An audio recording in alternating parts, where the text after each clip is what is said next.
আপনারা নিয়মিত মন্দিরে আসবেন, মন্দিরে 2 বেলা প্রার্থনাতে যোগদান করবেন।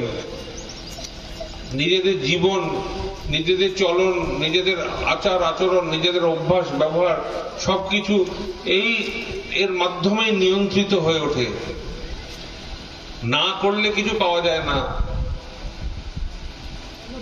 যদি আপনারা মনে করেন এই তো মন্দির হলো, এই মন্দিরে যারা দেখাশোনা করেন ওই পূজারি আছে, আর যারা দেখাশোনা করেন তাদের মাথা ব্যথা, আমাদের কোনো মাথা ব্যথা নেই।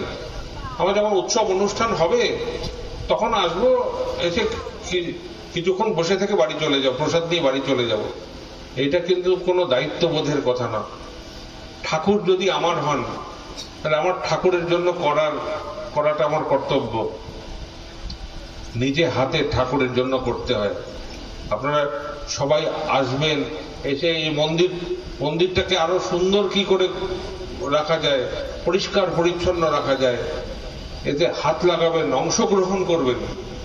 এর মধ্যে দিয়ে কি হয়, নিজেদের জীবনের মলিনতা দূর হয়।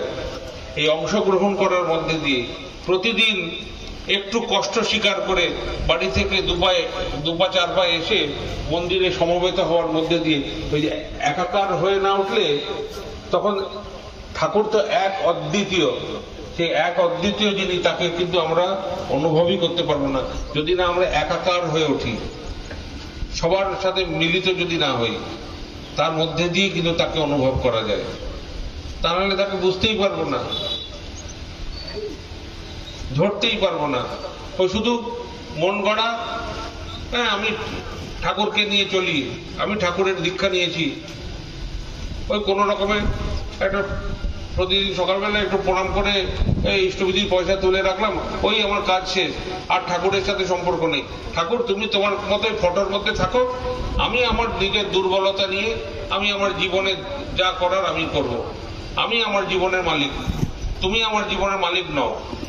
তুমি একটু এই ঘুষটা দিলাম, এতে সন্তুষ্ট থাকো। আমাদের কিন্তু ধারণা অনেকের এরকম, তা কিন্তু নয়।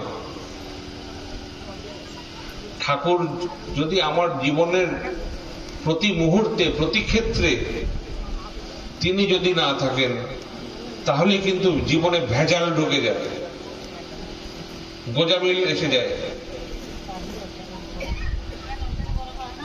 তখন আর জীবনটা জীবনীয় থাকে না।